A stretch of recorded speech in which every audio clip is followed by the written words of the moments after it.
ప్రణామాలు. అందరి భక్తులందరికీ ప్రణామాలు.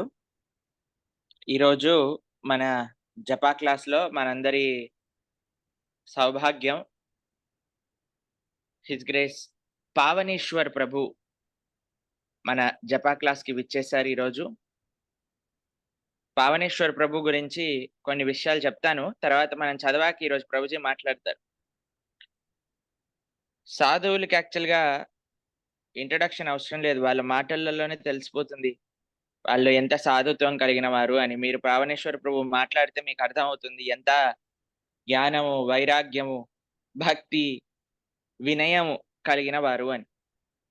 అయినా సరే ఒక చిన్న పరిచయం మీకు చెప్తాను.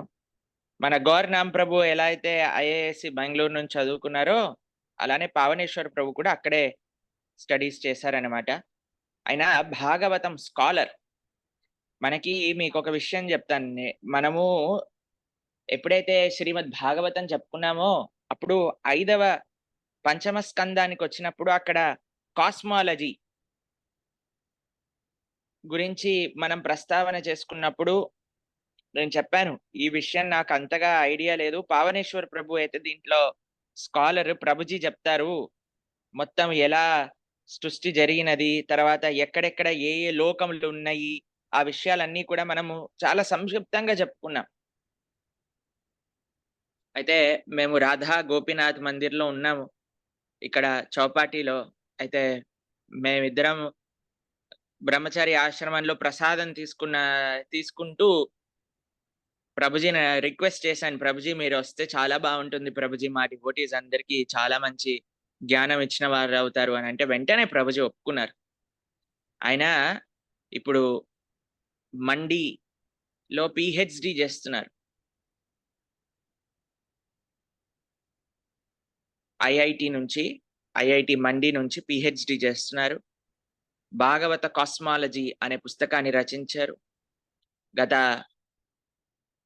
11 సంవత్సరాల నుంచి రాధా గోపీనాథ్ బ్రహ్మచారి ఆశ్రమంలో సేవ చేస్తూ ఉన్నారు. ఎంతో మందికి శాస్త్ర జ్ఞానాన్ని పంచారు. చాలా చాలా చాలా శాస్త్రాల పట్ల పట్టు ఉన్న సాధు. అలానే ఎంత జ్ఞానం ఉన్నా సరే మనం ఎన్నో సార్లు చెప్పుకున్నాం. జ్ఞానానికి ఫలం ఏమిటి? వినయము అని. అటువంటి వినయము, జ్ఞానము, భక్తి, వైరాగ్యము ఇవన్నీ కలిగిన ఒక సాధువు మన పావనేశ్వర ప్రభు. ఈరోజు ఎంతో సంతోషంగా ఉన్నది మీకు పావనేశ్వర ప్రభు యొక్క సాంగత్యం లభిస్తూ ఉన్నందుకు. మనం ఫస్ట్ కొద్దిగా 7:20 వరకు 10 మినిట్స్ 12 మినిట్స్ చదువుదాం. దాని తర్వాత పావనేశ్వర ప్రభు ఎక్స్‌ప్లెయిన్ చేస్తారు. పావనేశ్వర ప్రభు వీలుంటే మీ వీడియో ఆన్ చేసుకుంటే మిమ్మల్ని స్క్రీన్ పైన ఇచ్చేస్తాం ప్రభు. అప్పుడు ఇంకా డివోటీస్‌కి మీ దర్శనం గూడా అవుతుంది. ఈరోజు నవదీప్ ప్రభు మీరు చదువుతారా ప్రభుజీ? క్లియర్‌గా చదువుతారా?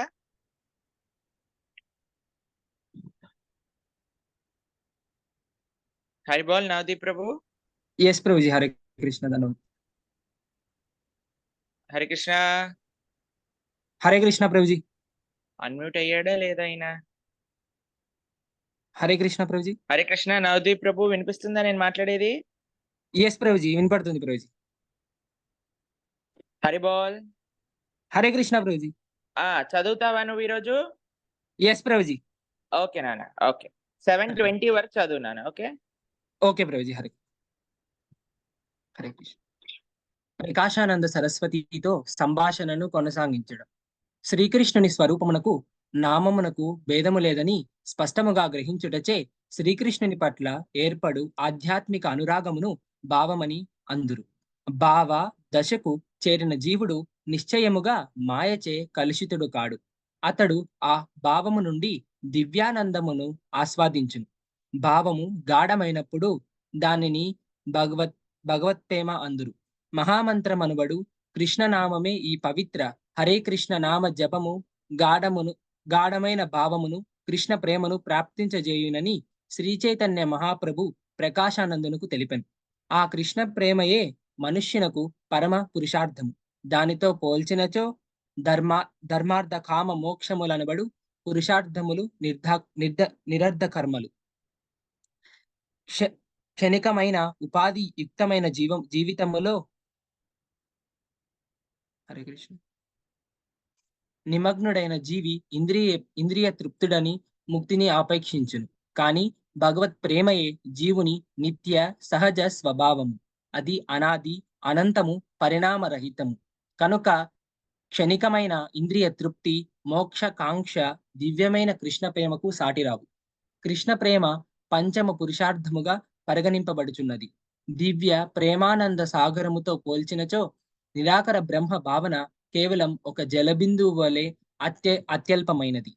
పవిత్ర భగవన్నామ కీర్తనము వలన శ్రీ చైతన్య మహాప్రభునకు కలిగిన తన్మయత్వము ప్రామాణికమైనదని, సకల వేద శాస్త్రములు సారము భగవత్ ప్రేమ ప్రాప్తియేనని తన గురువు తనకు నిర్దేశించనని మహాప్రభువు ప్రకాశానందునితో తెలిపాను.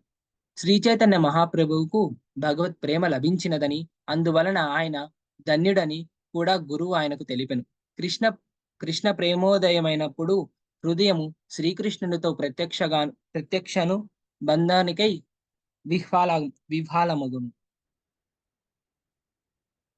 అట్టి దివ్య భావనను భూతి కలిగినప్పుడు వ్యక్తి ఒకప్పుడు నవ్వును, మరి ఒకప్పుడు ఏడ్చును, ఉన్మతుని వలె గానము చేయును, నర్తించును, ఒక్కొక్కప్పుడు ఇటునటిన సంచరించును. ఈ విధముగా అతనిలో రోధము, వైరుధ్యము, ఉన్మాదము, విషాదము, మౌనము, గర్వము, హర్షము, దైన్యము అను వివిధ పారవశ్య లక్షణములు వ్యక్తమగును. కృష్ణ ప్రేమకుడు తరచుగా నృత్యము చేయును. ఆ నృత్యము అతనిని కృష్ణ ప్రేమామృత మహాసాగరములో ఓలాలాడించును.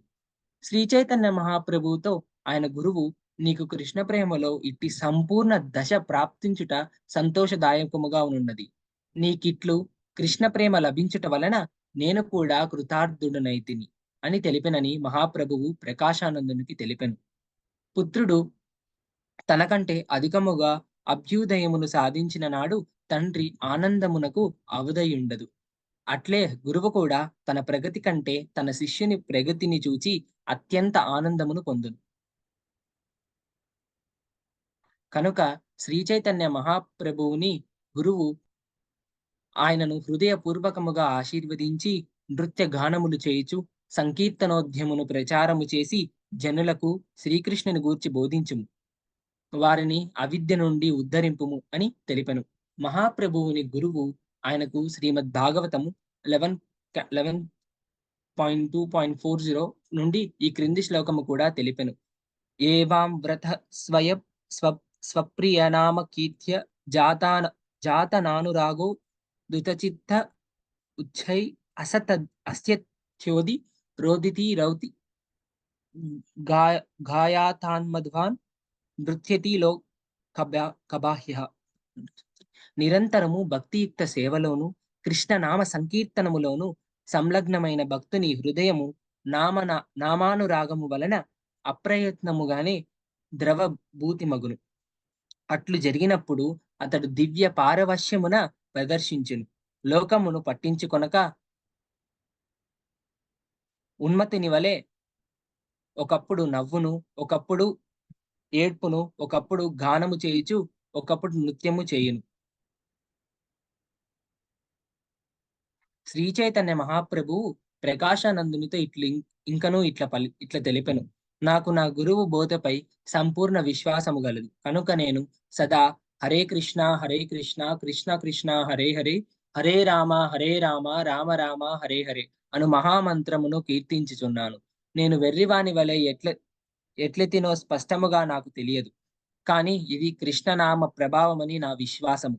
హరే కృష్ణ కృష్ణ కృష్ణ హరే హరే, హరే రామ రామ రామ హరే హరే అను నామ సంకీర్తనము వలన లభించు దివ్యానందము ఒక మహాసముద్రము వంటిదని నేను గ్రహించి తిని. దాని ఎదుట ఇతర సుఖానుభవములు చివరకు బ్రహ్మానుభూతి కూడా నీటి గుంట వలె అత్యల్పములే. శ్రీ చైతన్య మహాప్రభువు ప్రసంగమును బట్టి గురువు ఆదేశమును శిరసా వహింపక స్వతంత్రముగా వ్యవహరించు వ్యక్తి హరే కృష్ణ మహామంత్ర జపసాధనలో ఆశించిన ఫలితమును పొందలేడని తెలియచున్నది. భగవంతుని పైనను గురువు పైనను అచంచలమైన విశ్వాసము గలవానికి ఆధ్యాత్మిక శాస్త్రమంతయు తనంతట తానే ప్రకటితమగునని వేద వాగ్మాయములో గలదు. తన గురువు బోధపై శ్రీ చైతన్య మహాప్రభువు దృఢ విశ్వాసముతో నుండెను. గురువు అజ్ఞానానుసారం ఆయన సంకీర్తనోద్యమమును నిరంతరాయముగా సాగించెను. అట్లు పరమ పవిత్రమైన హరినామములోని దివ్య శక్తి వలన ఆయనకు ఎంతగానో హరే కృష్ణ మహామంత్ర కీర్తనమునకు ప్రోత్సాహము లభించెను. ఆధునిక యుగములో సామాన్యులుగా జనులు ఇంచుమించుగా ఆధ్యాత్మిక జ్ఞాన విహీనులుగా చున్నారని శ్రీ చైతన్య మహాప్రభు ప్రకాశానందునితో వెంటనే తెలిపెను. అట్టివారు అతి గోపనీయమైన వేదాంత సూత్రములను అధ్యయనమును ఆరంభించుటకు పూర్వమే శంకరాచార్యుని మాయావాది నిరాకారవాది వేదాంత ప్రభావమునకు లోనైనచో శ్రీకృష్ణ భగవానుని అనుశాసనము పట్ల విధేయత చూపునట్టి వారి సహజ ప్రవృత్తికి ఆటంకము కలుగును. కారణమైన భగవానుని పట్ల స్వాభావికముగా అందరూ పూజ్య భావము కలిగి ఉందురు. కానీ శంకరాచార్యుని నిరాకారవాదమును స్వీకరించిన వారికి ఈ సహజ ప్రవృత్తికి ఆటంకం ఏర్పడును. కనుకనే శ్రీ చైతన్య మహాప్రభువుని గురువు జన సామాన్యమునకు హానికరము కావున శంకరాచార్యుని శారీరక భాష్యమును పఠించకపోవుటయే మేలని సూచించను. నిజమునకు సామాన్య జనులకు ఈ భాష్యమునందలి వాక్చాతుర్యము అవగాహన చేసుకొను గలుగునంతటి బుద్ధి బలము కూడా ఉండదు. అట్టివారు హరే కృష్ణ కృష్ణ కృష్ణ హరే హరే హరే రామ రామ రామ హరే హరే అనే మహామంత్రములు జపించుటయే అన్ని విధాలా శ్రేయస్కరం. ఈ కలహాల కలియుగములో ఆత్మ సాక్షాత్కారమునకు మరియు ఉపాయమేదీ లేదు. శ్రీ చైతన్య మహాప్రభువు వాదమును ప్రసంగమును వినిన తర్వాత అక్కడి సమావిష్టులైన మాయావాది సన్యాసులందరూ శాంతి చిత్తులైతిరి. వారు మహాప్రభుతో ఇట్లు ప్రేమపూర్వకంగా పలికిరి. అయ్యా, మీరు చెప్పినదంతా సత్యమే. భగవత్ ప్రేమను సాధించువాడు నిజముగా ధన్యాత్ముడు. నిశ్చయముగా మీరు మీ భగవద్ వశమున ఈ దశకు చేరుకొనిరి. కానీ వేదాంతములో ఏమి దోషమున్నది? వేదాంతమును పఠించి అర్థము చేసుకొనట సన్యాసి కర్తవ్యమైనప్పుడు మీరెందుకు వేదాంతాధ్యయనము చెయ్యరు? మాయావాది దార్శనికులు దృష్టిలో వేదాంతమునిగా శంకరాచార్యుని శారీరక భాష్యమే. నిరాకరవాదులు వేదాంతమును ఉపనిషత్తులను గురించి ప్రస్తావించినప్పుడు వారు మాయావాది సిద్ధాంత బోధకులలో అగ్రగణ్యుడైన శంకరాచార్యుని భాష్యములనే స్మరించుచుందురు. శంకరుని తర్వాత వచ్చిన సదానంద యోగేంద్ర వేదాంతమును ఉపనిషత్తులను శంకర భాష్యములను అనుసరించు అర్థము చేసుకొనవలనని ప్రకటించెను. ఇది సరియైన సూచన కాదు. వేదాంతము పైనను ఉపనిషత్తుల పైనను వైష్ణవాచార్యులు అనేక భాష్యములను రచించిరి. అవి శంకర భాష్యముల కంటే మేలైనవి. కానీ శంకరాచార్యునిచే ప్రభావితులైన మాయావాదులు మాత్రం వైష్ణవ జ్ఞానమునకు ప్రాముఖ్యము ఇవ్వరు. వైష్ణవ తత్వములో శుద్ధ దైత్యము, విశిష్ట దైత్యము, దైవ దైత్యము, అచింత్య భేదములను 4 భిన్న సంప్రదాయాలున్నవి. ఈ సంప్రదాయాలకు చెందిన వైష్ణవాచార్యులు వేదాంత సూత్రములపై భాష్యములను రచించిరి. కానీ మాయావాది వేదాంతులు వానిని గుర్తించరు. మాయావాదులు శ్రీకృష్ణునుకును ఆయన దేహమునకును మధ్య భేదమును పాటింతురు. కనుక వైష్ణవ దర్శనికులు కృష్ణోపాసనను వారు ఆమోదించరు. అందువలన మాయావాది సన్యాసులు మీరు వేదాంత సూత్రములను ఎందుకు అధ్యయనము చేయరు అని శ్రీ చైతన్య మహాప్రభును ప్రశ్నించినప్పుడు ఆయన, అయ్యా, నేను వేదాంతమును ఎందుకు పఠించలేదని మీరు రుడుగుచున్నారు. నేను మీ ప్రశ్నకు సమాధానం తెలిపెదను, కానీ నా మాటలు మీకు రుచింపకపోవచ్చును అని వారికి ప్రత్యుత్తరమిచ్చెను. మీ వచనముల వలన మాకు అమితానందం కలుగుతున్నది. మీరు సాక్షాత్తు నారాయణ వలె ఉన్నారు. అందువలన మీ మాటలు మాకు తృప్తినిచ్చుచున్నవి. మీ దర్శనం వలన ప్రసంగము వలన మేము కృతార్థులమైతిమి. కనుక మేము ఓర్పుతో మీ మాటలను వినుటకును మీ అభిప్రాయములను స్వీకరించుటకు సిద్ధముగానున్నాము అని ఆ సన్యాసులు అన్నారు. హరే కృష్ణ. 7 మాతాజీ 7:20. ప్రభు థ్యాంక్ యూ. హరే కృష్ణ. ఒక హరే పేజ్ అంతా అయిపోయింది కదా Prabhuji? Yes Prabhuji. Okay. Hare Krishna పావనేశ్వర Prabhu, దండవత్ Pranam Prabhuji. Hare Krishna, Prabhuji, Dandavat Pranam. Thank you very much for giving me this opportunity. Hare Krishna Prabhuji. Yes, please continue Prabhuji. Hare Krishna. Hare Krishna. Prabhuji నా గురించి చాలా చెప్పారు. వాటిలో దేనికి నేను అర్హుని కాదు. ఏదో నా చిన్న మాత్రంగా కొంచెం సేవ చేసే ప్రయత్నం చేస్తాను. సో నిన్న ప్రభుజీ చెప్పినప్పుడు నేను కూడా క్లాస్లో ఉన్నాను. మామూలుగా క్లాస్ ఎలా జరుగుతుందో తెలుసుకుందామని చెప్పేసి. సో ప్రభుజీ చెప్పగానే నాకు చాలా ప్రభుజీ ఎప్పటి నుంచి చెప్తున్నారు, మీరు రండి తెలుగులో ప్రచారం చేయండి, తెలుగులో మన చాలా మంది భక్తులు ఉన్నారు, చేయండి అని చెప్పేసి. నేను తెలుగులో ఎప్పుడు ఎక్కువగా మాట్లాడింది లేదు కాబట్టి కొద్దిగా ఒక రకమైనటువంటి చిన్న అయిష్టత ఉండేది. బట్ ప్రభుజీ ప్రోత్సాహం వల్ల ఇవాళ మీ అందరి ముందుకు వచ్చాను. సో ఇక్కడ మన చైతన్య మహాప్రభువు ప్రకాశానంద సరస్వతి వారణాసి నగరంలో వాళ్ళతో చర్చించడం జరుగుతుంది. ఆ చర్చలో భాగంగా రకరకాల విషయాల గురించి మాట్లాడుకుంటున్నారు. ఈరోజు మాట్లాడిన విషయంలో ముఖ్యంగా వేదాల ద్వారా, వేదాలు, పురాణాలు, ఉపనిషత్తులు ఇత్యాది గ్రంథాలన్నీ మానవ సమాజంలో వాళ్ళ మనుగడలో పురోభివృద్ధి కోసము 4 రకాల లక్ష్యాలని, 4 రకాల పద్ధతులని పాటించమని చెప్తారు. 4 రకాల వాటిని సాధించాలని చెప్పేసి చెప్తారు అన్నట్టు. వాటిని 4 పురుషార్థాలు అంటారు. మనుషులుగా పుట్టిన ప్రతి ఒక్కరూ ఈ 4ంటిని పాటిస్తూ ఆ 4ంటిని పొందాలని చెప్పేసి వేదాలు, శాస్త్రాలు మనకి పలుమార్లు చెప్తూ ఉంటాయి. ధర్మము, అర్థము, కామము మరియు మోక్షము.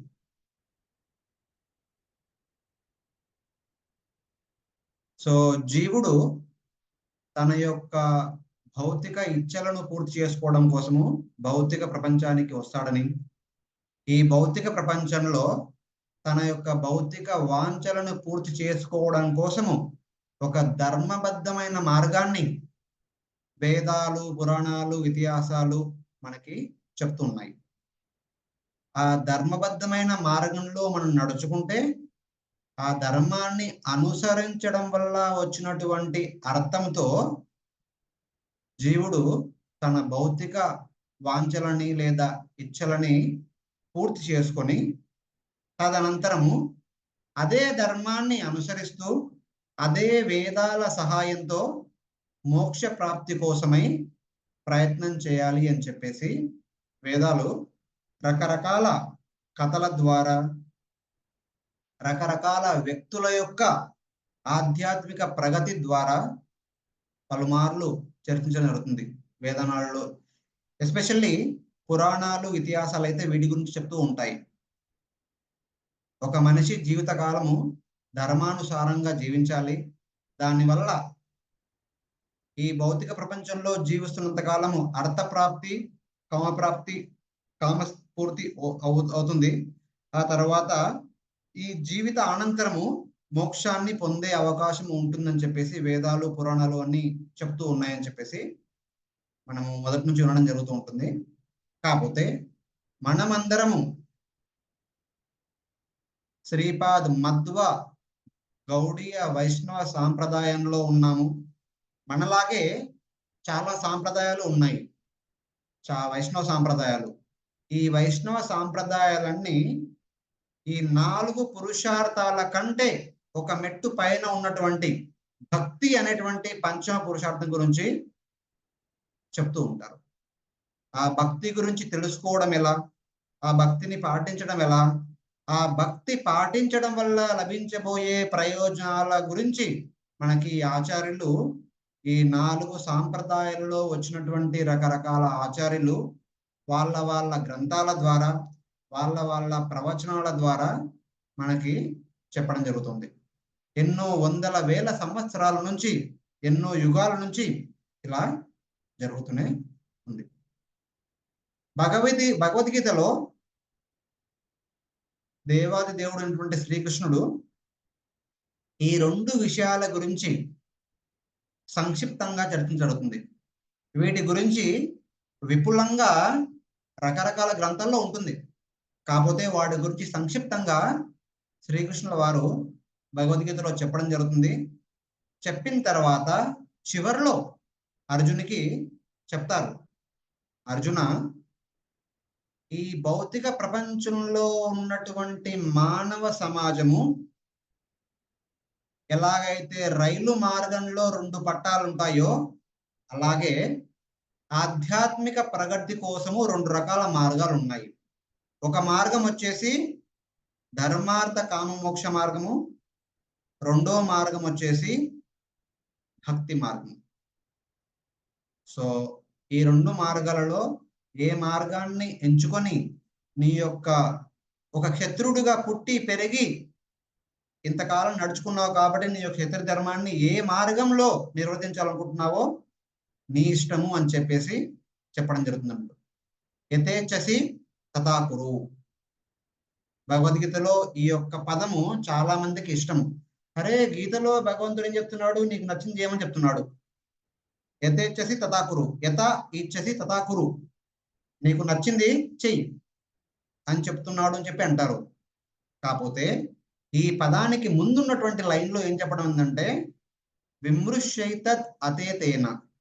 నేను 2వ అధ్యాయం నుంచి ఇప్పటి వరకు 18వ అధ్యాయం వరకు నేనైతే చెప్పానో ఈ 2 యొక్క మార్గాల గురించి సంక్షిప్తంగా చెప్పడం జరిగిందో వాటిపైన కొద్దిగా ఆలోచించి ఈ రెండింటిలో ఏదో ఒక మార్గాన్ని ఎంచుకొని నీ యొక్క క్షత్రియ ధర్మాన్ని నిర్వహించు అర్జున అని చెప్పేసి చెప్పడం జరిగింది. భక్తి భావంతోనా, ధర్మార్థ కామ మోక్ష భావంతోనా అని చెప్పేసి చెప్పడం జరుగుతుంది. అది భగవద్గీతలో శ్రీకృష్ణుడు ఆ సమయంలో చెప్తారు. కాకపోతే ఈ 2 కన్నా ఉత్తమమైన మార్గం 3 ఉందంట ఆయన చెప్పడం ప్రకారం. సర్వ గుహ్యతమం భూయ శృణ్మే పరమం వచ. వేదాలు పురాణాలు ఈ 2 మార్గాల గురించి మాట్లాడుతున్నా వీటి 2 కన్నా ఇంకొక ఉత్తమమైన మార్గం ఉంది. అది ఏంటంటే అనన్య భక్తి.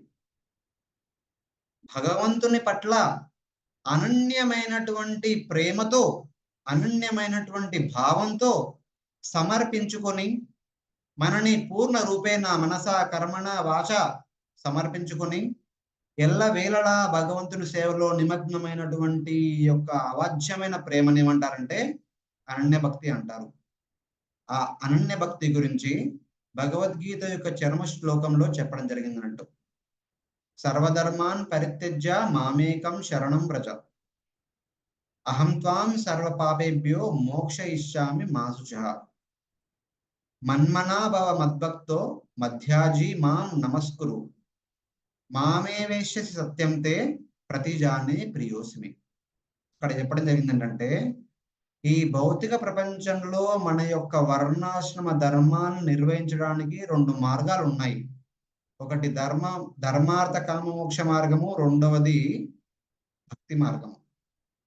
కాకపోతే ఈ 2 కన్నా ఉత్తమమైన మార్గము అనన్య భక్తి మార్గము.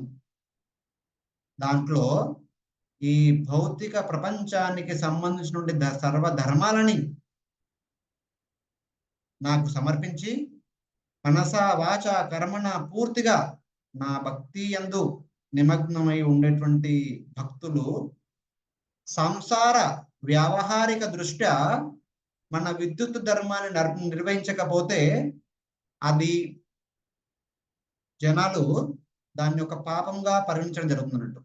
భగవంతుడు ఏమంటారంటే నా భక్తిలో నిమగ్నమైనటువంటి ఏ వ్యక్తులకి పాప పుణ్య ఫలాలతో సంబంధం లేదు.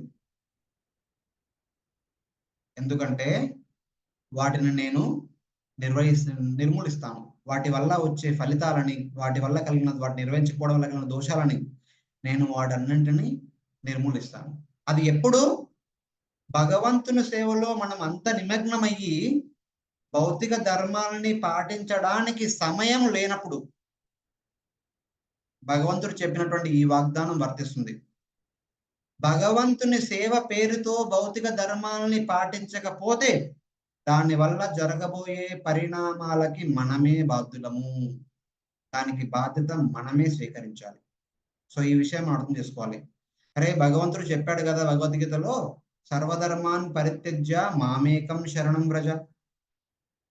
అన్ని ధర్మాలని వదిలేసి నేను వెళ్ళిపోతాను, అడవుల్లోకి వెళ్ళిపోతాను, ఇక్కడికి వెళ్తాను, అక్కడికి వెళ్తానని అనడము కరెక్ట్ కాదు. భగవంతుడు ఏమంటున్నాడంటే, ఎవరైతే మనసా వాచ కర్మను నా సేవలో నిమగ్నమై ఉంటారో అలాంటి వ్యక్తులు భౌతిక ధర్మాలు నిర్వహించలేకపోతున్నారు. నిర్వహించలేకపోతున్నామే అని బాధపడుతున్నటువంటి భక్తుల పట్ల భగవంతుని యొక్క అవాజ్యమైన ప్రేమ ఏంటంటే, వాటి వల్ల కలిగినటువంటి ఈ భౌతిక ధర్మాలను నిర్వహించలేకపోవడం వల్ల కలిగినటువంటి ఆ యొక్క దోషాలని భగవంతుడు స్వయంగా నిర్మూలిస్తారని చెప్పారు. సర్వధర్మాన్ పరిత్యజ్య మామేకం శరణం వ్రజ అహం త్వాం సర్వ పాపేభ్యో మోక్ష ఇష్యామి మాంచ. ఇదే విధంగా భగవద్గీత 9వ అధ్యాయంలో కూడా చెప్పడం జరిగింది. అనన్యాస్ చింతయంతో మాం ఏ జనా పర్యుపాసతే తేషాం నిత్య అభియుక్తానాం యోగక్షేమం భామ్యహం. అలాంటి భక్తుల యొక్క యోగము క్షేమములన్నింటినీ నిర్వహించే బాధ్యత నేను స్వీకరిస్తాను. ఎలాంటి భక్తులు? అనన్యా చింతయంతో మాం ఏ జనా పర్యుపాసతే. వాళ్ళ మనసులో, వాళ్ళ హృదయంలో వేరే అన్ని విషయాలకు ఎలాంటి స్థానం లేకుండా ప్రతి క్షణము భగవంతుని సేవలో పూర్ణ రూపేణ, ఇక్కడ చెప్పడం జరిగింది అన్నట్టు, అనన్యా చింతయంతో మాం. మిగతా విషయాలపైన చింత లేదు, చింత కేవలం నాపైనే, మాం చింత. ఏ జన, ఏ భక్తులైతే పరి ఉపాసతే, ఉపాసతే మీ అంటే భగవంతుణ్ణి అర్చించడం, పరి ఉపాసతే అంటే పూర్ణ రూపేణ భగవంతుణ్ణి అర్చించడం. భగవంతుని యొక్క భక్తిలో పూర్ణ రూపేణ మనస వాచ కర్మణ నిమగ్నమైపోవడాన్ని పరి ఉపాసతే అంటారు. తేషాం నిత్య అభియుక్తానాం. ఇది ఒక మహత్వమైనటువంటి లైను. దీని గురించి మనం కొద్దిసేపటి తర్వాత తెలుసుకుంటాము. యోగక్షేమం మహామ్యం. అలాంటి భక్తులు ఎవరైతే పూర్ణ రూపంలో నా భక్తిలో నిమగ్నం అవుతారో వాళ్ళ యొక్క యోగక్షేమాలు చూసుకునే బాధ్యత నాది. తర్వాత ఇలాంటి భక్తులని భావభక్తులు అంటారు. ఇదే విషయం గురించి ఈ రోజు మనం విన్నటువంటి మొదటి పారాగ్రాఫ్ లో చర్చ జరిగినట్టు వీళ్ళందరినీ భావభక్తులు అంటారు. భావభక్తులు ఎవరంటే ఒక్క క్షణం కూడా వేస్ట్ చేయకుండా, మిగతా విషయాల గురించి ఆలోచించకుండా పూర్తిగా 24/7 అంటాం కదా, ఆ విధంగా భగవంతుని సేవలో నిమగ్నమై ఉన్నటువంటి వాళ్ళని భావభక్తులు అంటాము. ఈ భావభక్తులో ఎవరైతే మొదలుపెట్టి ముందుకు వెళ్తూ ఒక స్టేజ్కి వచ్చిన తర్వాత వాళ్ళ హృదయంలో ఒకే ఒక రకమైనటువంటి భావం ఉంటుందంట. ఇదే విషయాన్ని ఇలా ప్రభుపాదుల వారు మొదటి పారాగ్రాఫ్ లో చెప్పడం జరిగింది. ఏంటంటే అది వాళ్ళు ఏమంటారంటే, ఓ భగవంతుడా, ఇంతకాలము నీ యొక్క విగ్రహారాధన చేశాను, ఇంతకాలము నువ్వు లీలలు జరిపినటువంటి వేరు స్థలాల దర్శనం చేసుకొని అక్కడ నీకు సేవ చేశాను, మీకు మీ భక్తులకి సేవ చేశాను. కానీ ఇక నుంచి, ఈ క్షణం నుంచి మీకు ప్రత్యక్ష రూపంలో సేవ చేయాలి అనుకుంటున్నాను. మిమ్మల్ని చూడకుండా ఒక్క క్షణము కూడా నిలవజాలను, ఒక్క క్షణము కూడా నేను ఇంకా ఇక్కడ బ్రతకలేను అనేటువంటి మనస్థితికి చేరుకుంటారు. ఏ భక్తులైతే భావభక్తిలో పరిపక్వత చెందుతారో వాళ్ళు ఈ స్థితిలో ఉంటారంట. శ్రీల రూప గోస్వామి పాదుల ద్వారా రచించబడినటువంటి గ్రంథము భక్తి రసామృత సింధు. దాన్ని ప్రభుపాదుల వారు ఒక వ్యాసం రూపంలో అనువాదం చేయడం జరిగింది. దాని పేరు నెక్టర్ ఆఫ్ డివోషన్. మీలో చాలా మంది సాయంత్రం టైంలో భక్తి శాస్త్రి కూడా చేస్తున్నారు, దాంట్లో మీరు చదువుతారు దాన్ని. దాంట్లో రూప గోస్వామి వారు ఇదే విషయం గురించి చెప్పడం జరిగింది. భావభక్తి పరిపక్వత చెందినప్పుడు భక్తుల మధ్యలో ఒకే ఒక్క విషయం ఉంటుంది. భగవంతుడా, నిన్ను చూడకుండా, నీకు ప్రత్యక్షంగా సేవ చేయకుండా బ్రతకడము నా వల్ల కాదు. వాళ్ళు బ్రతకలేరు.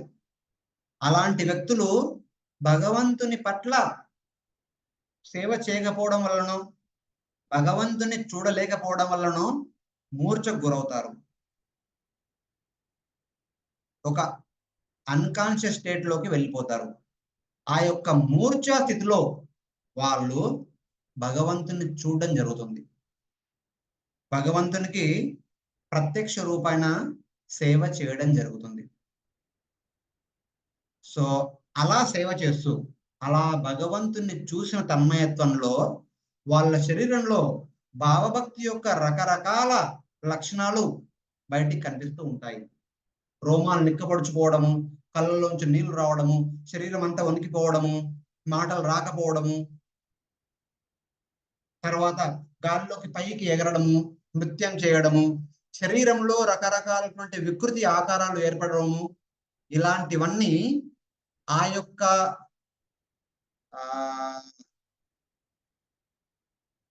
మూర్ఛ స్థితిలో ఉంటూ భగవంతుని చూసిన, భగవంతుని సేవ చేసిన తన్మయత్వంలో వచ్చేటువంటి లక్షణాలు ఇవన్నీ.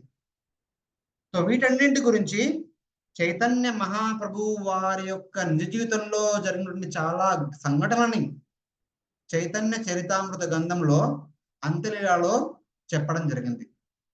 48 సంవత్సరాల కాలంలో చైతన్య మహాప్రభువు నవదీప నగరంలో 24 సంవత్సరాలు ఉన్నారు. 1486 నుంచి 1510 వరకు నవద్వీపంలో ఉండడం జరిగింది. 1510లో సన్యాసం పుచ్చుకున్న తర్వాత వాళ్ళ తల్లియారి యొక్క నివేదన కారణంగా జగన్నాథపురిలో తన నివాసం ఏర్పరచుకున్నారు. అక్కడ ఉంటూ కూడా మొదటి 6 సంవత్సరాలు దక్షిణ భారతదేశము, ఉత్తర భారతదేశము 4 దిశలా కాలినడకన ప్రయాణం చేశారు. మిగిలిన 18 సంవత్సరాలు మహాప్రభు జగన్నాథపురిలోనే నివాసం ఉన్నారు. గంభీర అని చెప్పేసి ఒక చిన్న గృహంలో, జగన్నాథ్ మందిరంకి దగ్గరలోనే ఒక 10 నిమిషాల కాలినడక సమయం దూరంలో అక్కడ ఉంటూ, ఆ గంభీరంలో ఉంటూ భగవంతుని యొక్క లీలలని శ్రవణం చేస్తూ, కీర్తనం చేస్తూ, స్మరణం చేస్తూ మహాప్రభువు చైతన్య మహాప్రభుల వారు ఇలాంటి యొక్క లక్షణాలని ప్రతిరోజు చూపించేవారు. తన చుట్టూ ఉండే భక్తులు ఎప్పుడు ఒక రకమైనటువంటి ఆందోళన స్థితిలో ఉండేవాళ్ళు.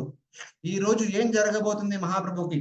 తన కళలో భగవంతుని చూసేవాళ్ళు ఎప్పుడైతే భగవంతుడు అదృశ్యం అయిపోతారో ఇక నేను బ్రతకడము వ్యర్థము అని చెప్పేసి రకరకాలుగా ప్రవర్తించేవాళ్ళు. అది భావస్థితి యొక్క పూర్ణ స్థితికి చేరుకొని ప్రేమ యొక్క స్థితిలోకి ప్రవేశించబోయినటువంటి భక్తుల యొక్క మనస్థితి. ఈ విషయం గురించే ఇక్కడ చెప్పడం జరిగింది అన్నట్టు. సో అలా చెప్తున్న సందర్భంలో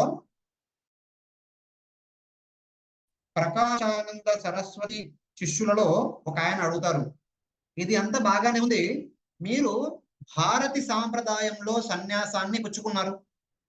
సో సన్యాస ధర్మం ప్రకారము సన్యాసులు వేదాంత సూత్రాన్ని పఠించాలి. మీరు వేదాంత సూత్రాన్ని పఠించకుండా హరే కృష్ణ మంత్రాన్ని ఎందుకు జపిస్తున్నారు? దాని వెనకాల ఉన్నటువంటి కారణం ఏంటి అని చెప్పేసి అడుగుతారు.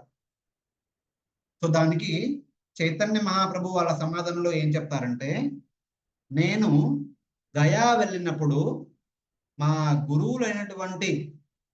గురువులతో పరిచయం ఏర్పడి వాళ్ళ ద్వారా,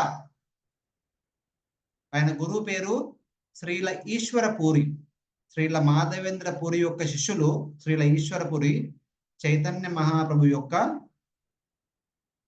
గురువు. ఆయన ద్వారా శిక్ష తీసుకున్న తర్వాత ఆయన నాకు చెప్పడం జరిగింది హరే కృష్ణ మహామంత్రం జపించమని. నేను ఎప్పుడైతే హరే కృష్ణ మహామంత్రాన్ని జపించడం మొదలెట్టానో అప్పటి నుంచి నా శరీరంలో నాకు తెలియకుండానే ఒక రకమైన తన్మయత్వంలోకి ఎంటర్ అవుతున్నాను.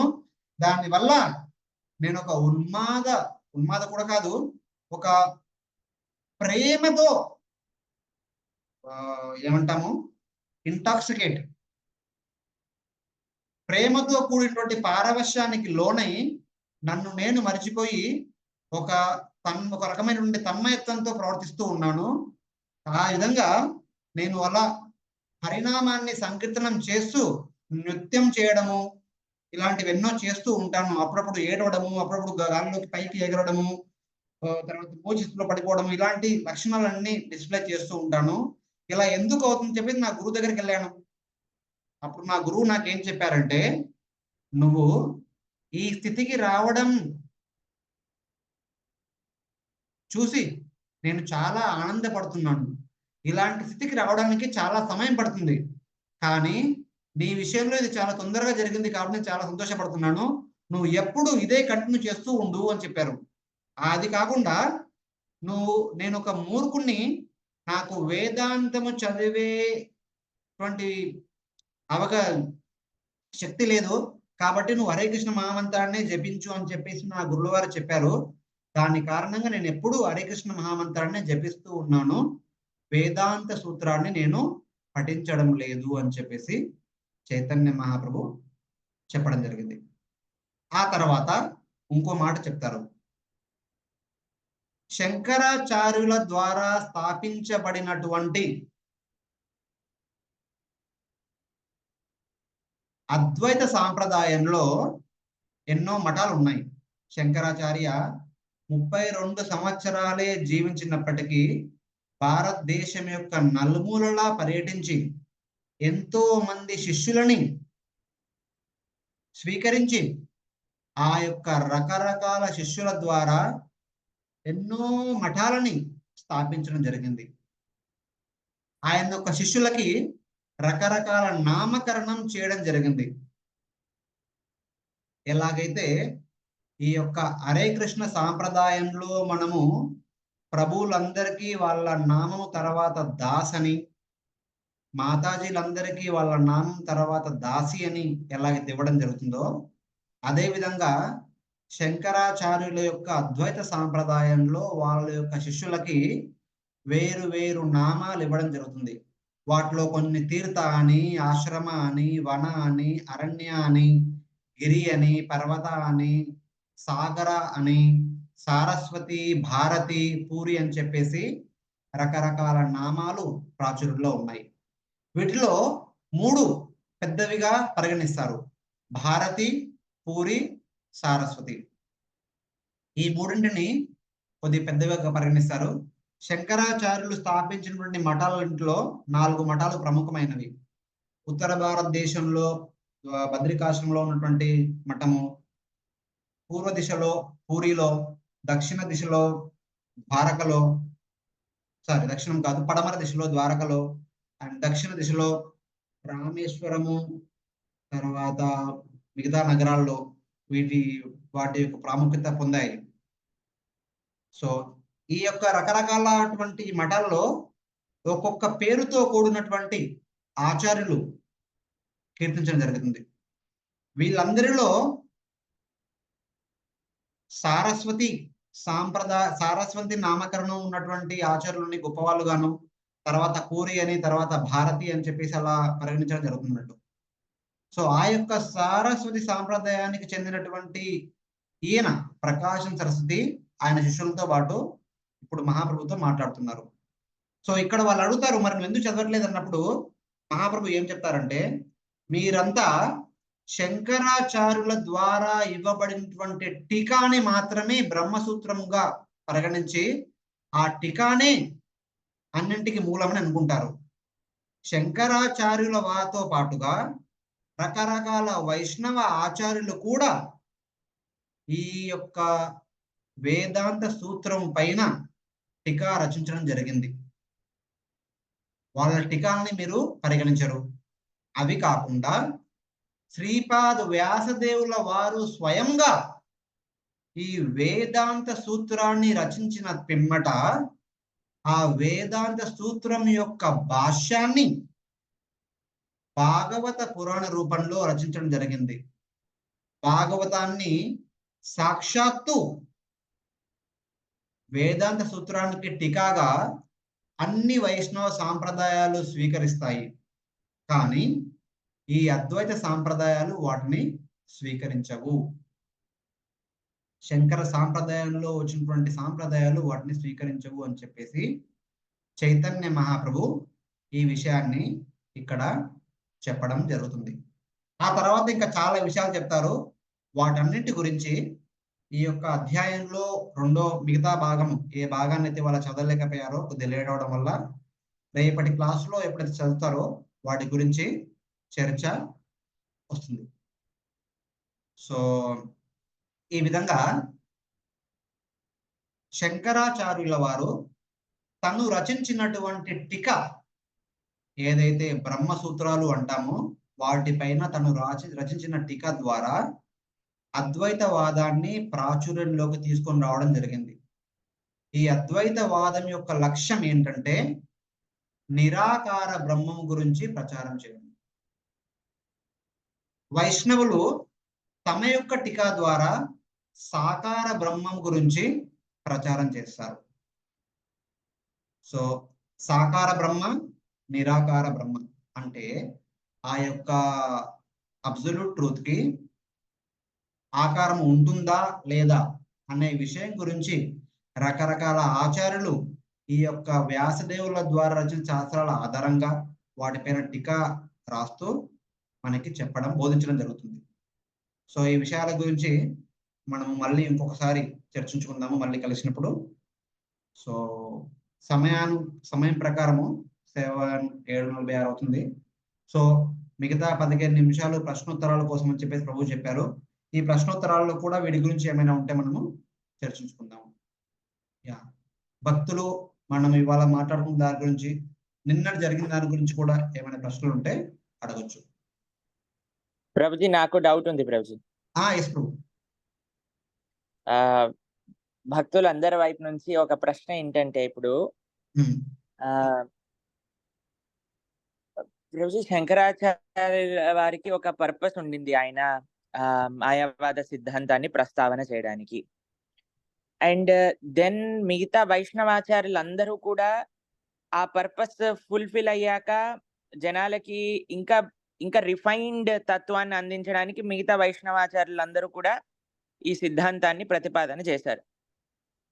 కానీ ఎప్పుడైతే వింటామో మనము ఈ వైష్ణవ సిద్ధాంతం గురించి లేదా మాయావాదము అని విన్నప్పుడు చాలా మంది ఇలా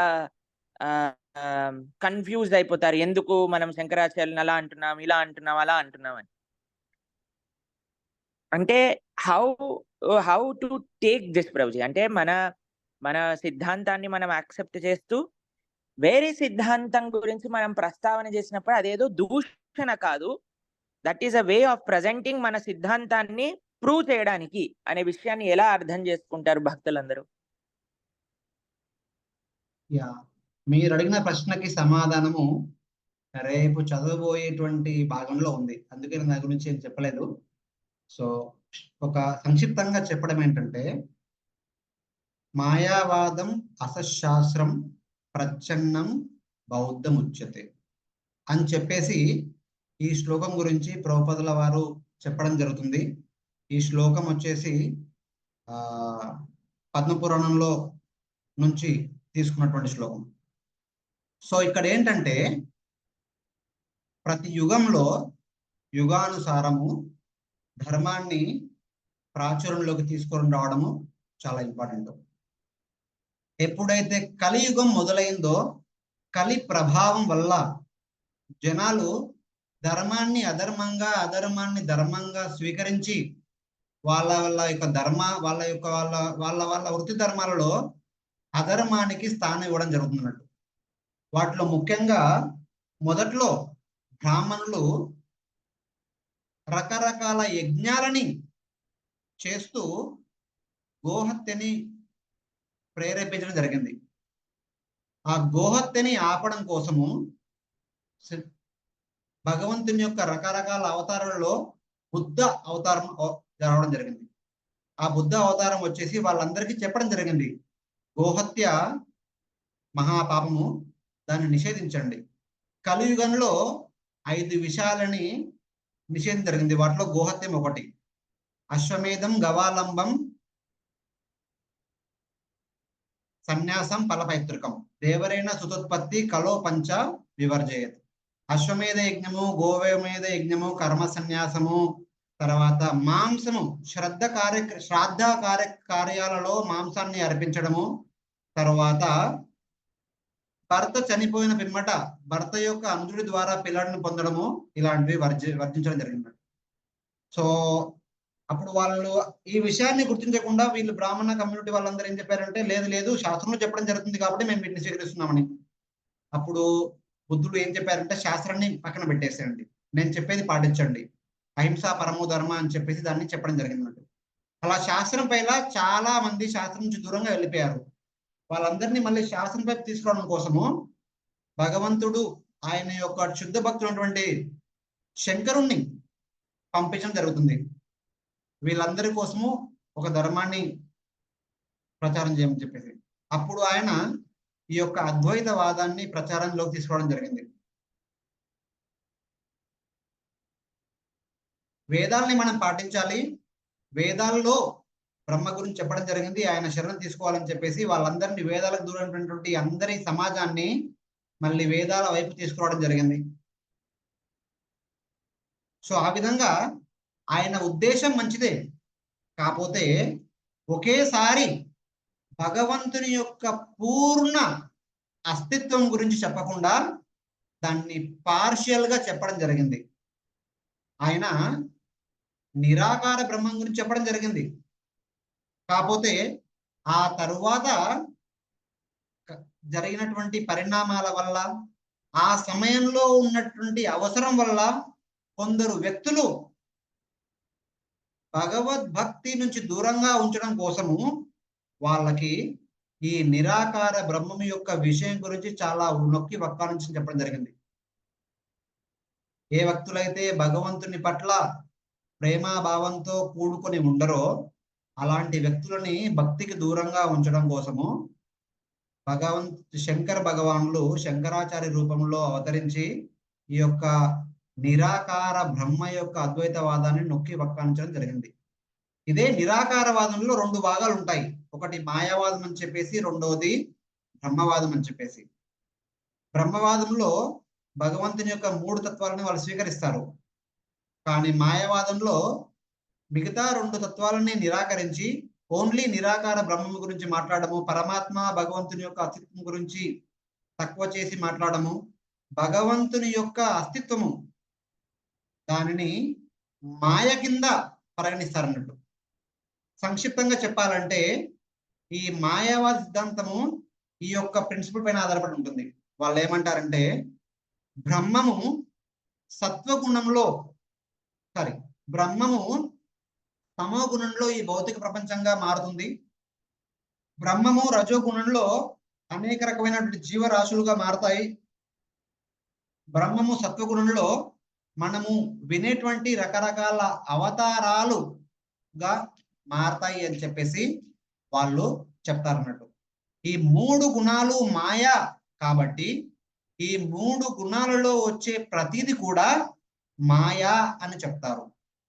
ఈ భౌతిక ప్రపంచం మాయా, ఈ భౌతిక ప్రపంచంలో ఉన్నటువంటి మనమందరము మాయా, ఈ భౌతిక ప్రపంచంలో పలుమార్లు వచ్చేటువంటి భగవంతుని యొక్క అవతారాలు కూడా మాయే అని చెప్తారు. అందుకే వాళ్ళ సిద్ధాంతము బ్రహ్మ సత్యం జగన్మిథ్య, ఈ జగత్తు అంతా మిథ్యయే, కేవలం బ్రహ్మమే సత్యము, భగవంతునికి ఎలాంటి అస్తిత్వం లేదు అని చెప్పేసి కొద్దిగా ఆయన తర్వాత వచ్చినటువంటి శిష్యులు బాగా నొక్కి వక్కని చెప్పడం జరిగింది. అందుకే వాళ్ళ సిద్ధాంతాన్ని మాయావాదము అని చెప్తారు.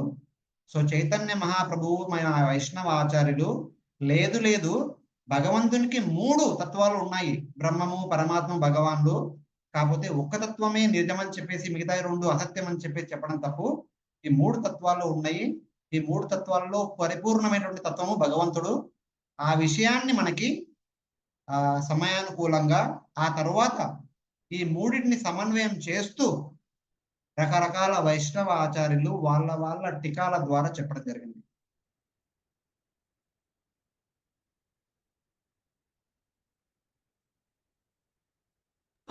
Thank you Prabhuji. హరే కృష్ణ. ప్రభుజీ, ఇక్కడ మీరు ఎవరిని అన్మ్యూట్ చేయాలంటే వాళ్ళ పేరు చెప్తే వాళ్ళు అన్మ్యూట్ చేస్తారు. మీరు స్క్రీన్ పైన చూడండి, హ్యాండ్ రైజ్ చేసిన డివోటీస్. శిరీష మాతాజీ,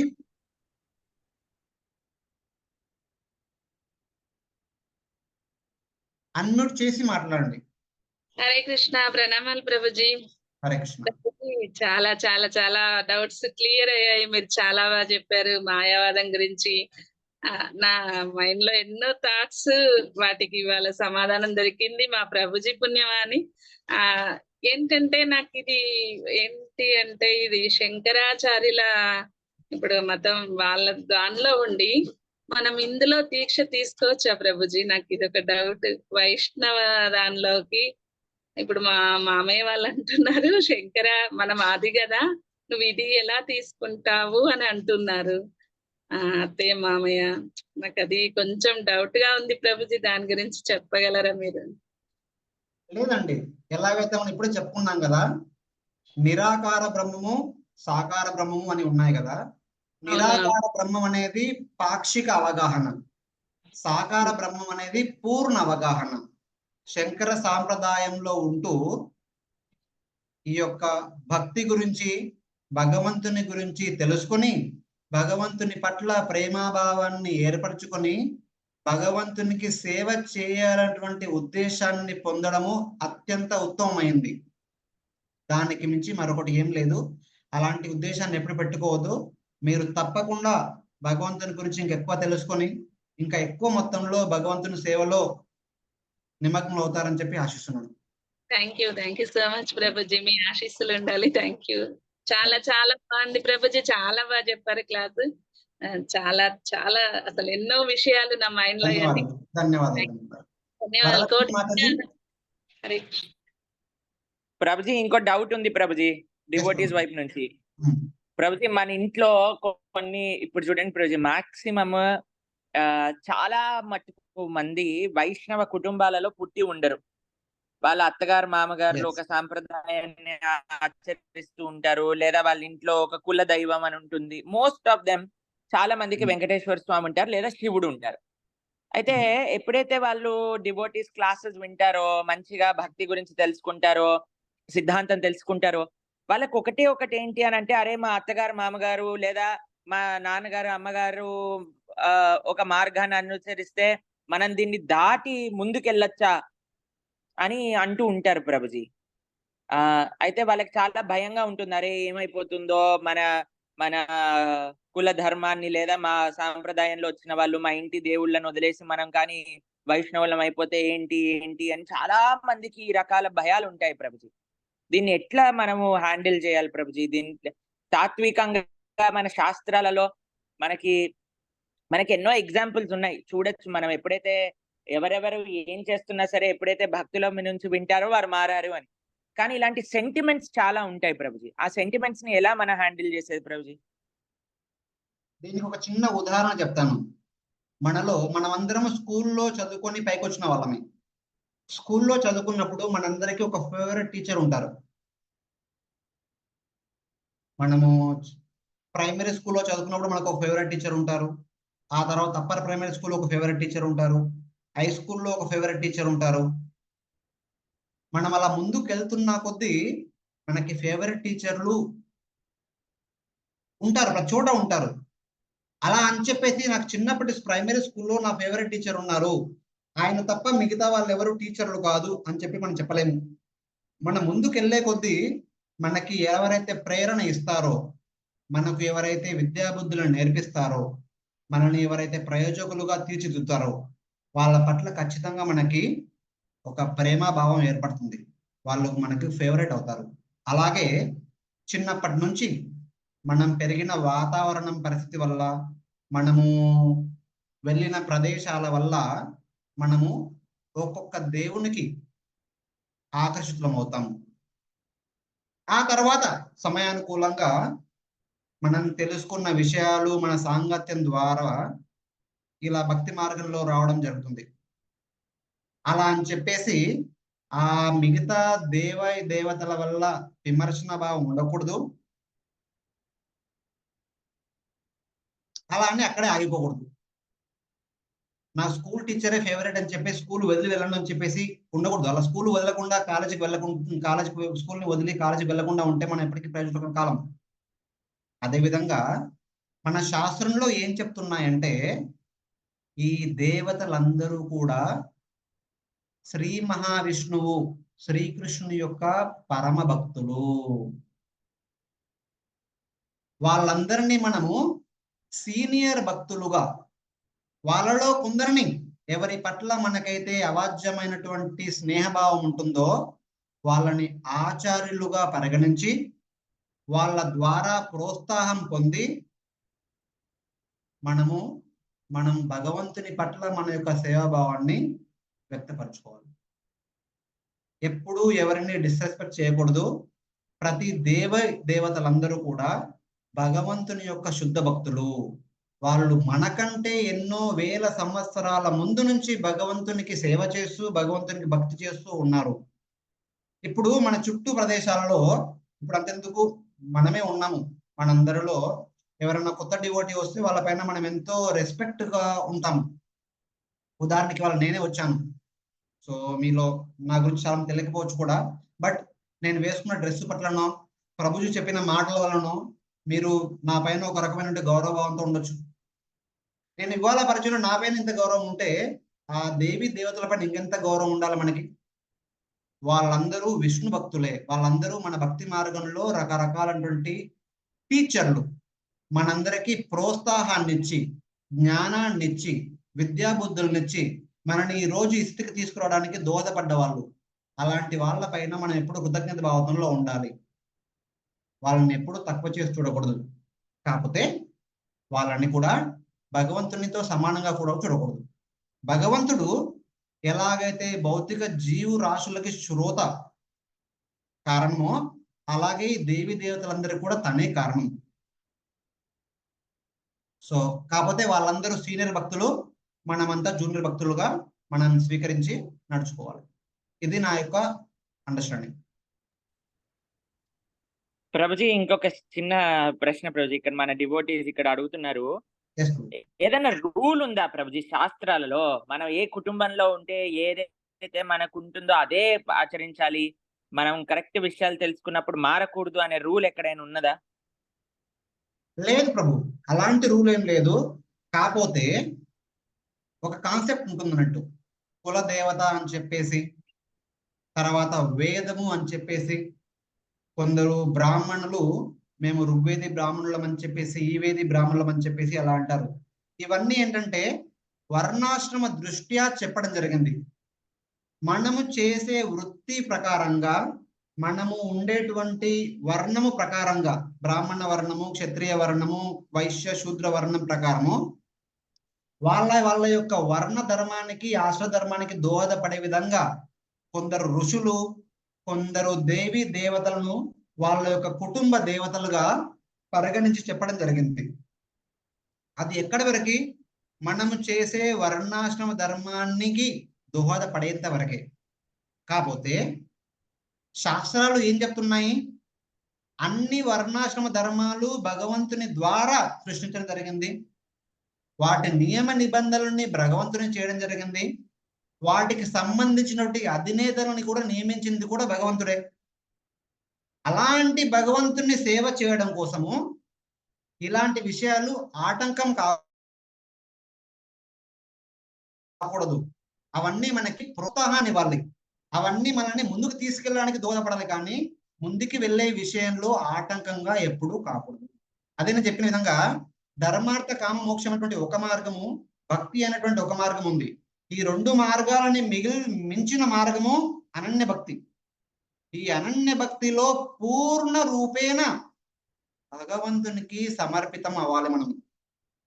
ఆ సమర్పణకి ఇవన్నీ దోహదపడాలి, కానీ ఆటంకం ఎప్పుడు కాకూడదు. వాటిపైన పూర్తి పరిజ్ఞానం లేకపోతే అవి ఆటంకం అవుతాయి. పూర్తి పరిజ్ఞానం ఉంటే అవి మనకి దోహదపడతాయి. దీనికి సింపుల్ ఉదాహరణ ఏంటంటే, స్కూల్లో ఉన్నప్పుడు మనకి సోషల్స్ టీచరు, సైన్స్ టీచరు, అందరూ టీచర్లు ఉంటారు. Hindi teacher, English teacher, Telugu teacher అందరూ ఉంటారు.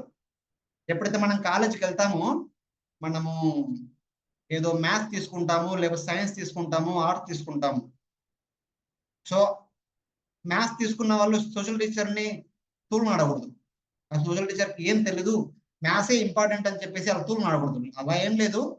సోషల్ టీచరు ఆయన యొక్క సహాయ సహకారాలు అందించారు కాబట్టి మనం వాళ్ళ మ్యాథ్స్ తీసుకోగలిగాము.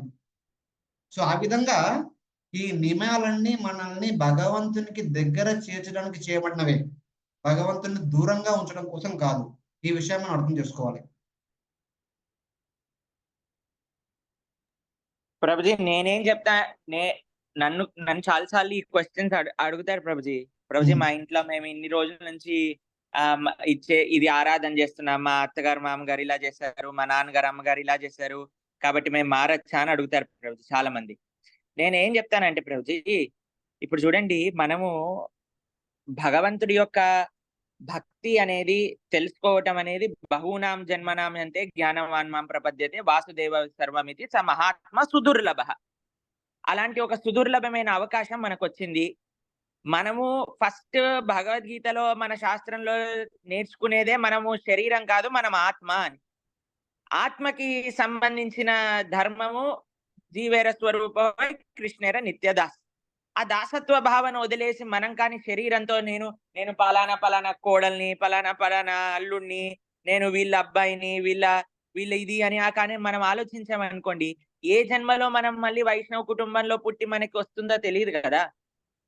కాబట్టి మనం శరీరం కాదు, మనం ఆత్మ అని తెలుసుకున్నప్పుడు ఇంకా నేను అల్లుడిని, ఇంకా నేను కొడుకుని, ఇంకా నేను కోడల్ని, ఇంకా నేను మనవణ్ణి అని మనం దాన్నే పట్టుకొని కూర్చుంటే ఇంకెట్లా చెప్పండి.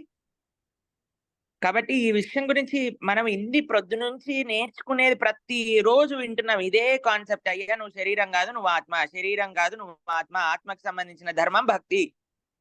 మళ్ళీ చిట్ట చివరికి వచ్చేసరికి నేను అల్లుడిని, నేను కోడల్ని, నేను కొడుకుని, నేను మనవణ్ణి, ఇక్కడికే వచ్చేస్తారు.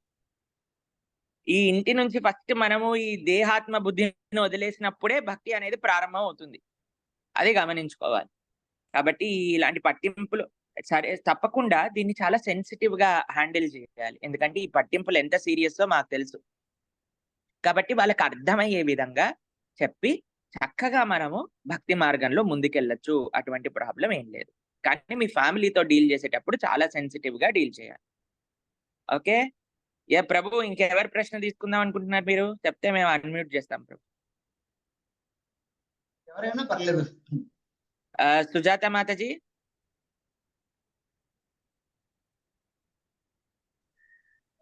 హరే కృష్ణ ప్రభుజీ, దండవత్ ప్రణామం ప్రభుజీ. హరే కృష్ణ, దండవత్ ప్రణామం.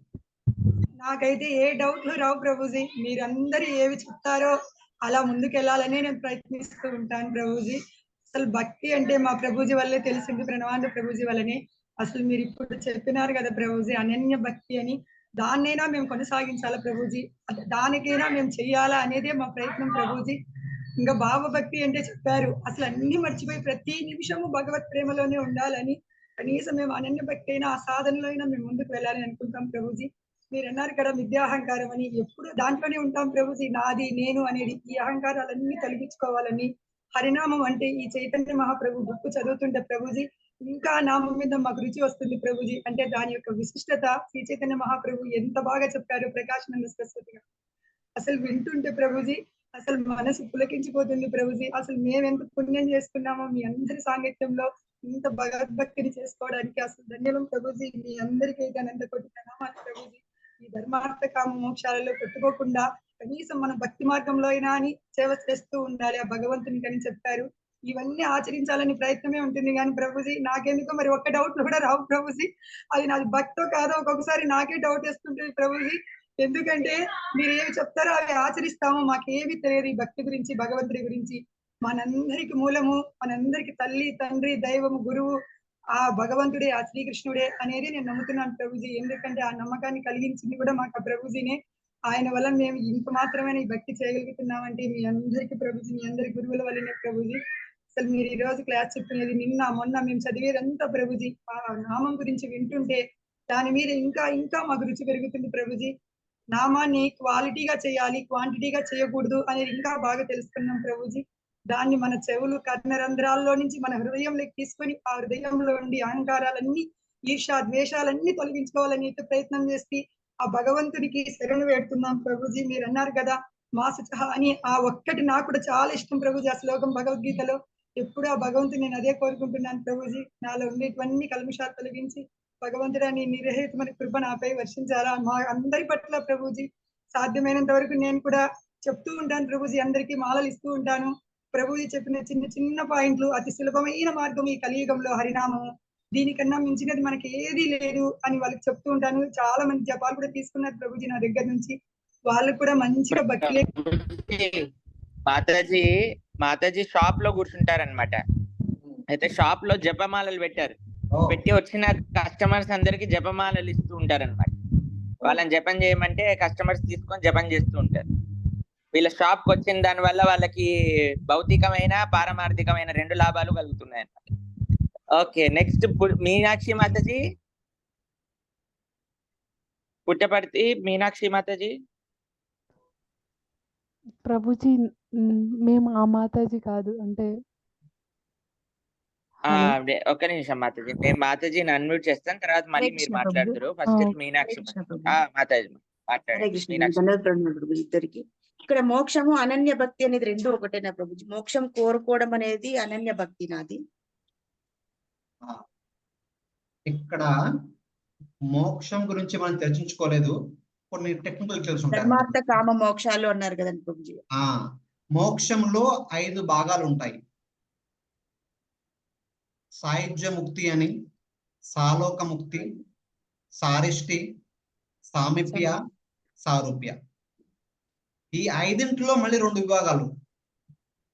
ఒకటి సాయుజ్య ముక్తి అని, మిగతా 4 సాలోక్య, సారిష్టి, సామీప్య, సారూప్య. ఈ 4 ముక్తుల్ని పొందినటువంటి వ్యక్తులు వైకుంఠం ప్రవేశిస్తారు. సాయుజ్య ముక్తి పొందిన వాళ్ళు నిరాకార బ్రహ్మంలోకి ప్రవేశిస్తారు.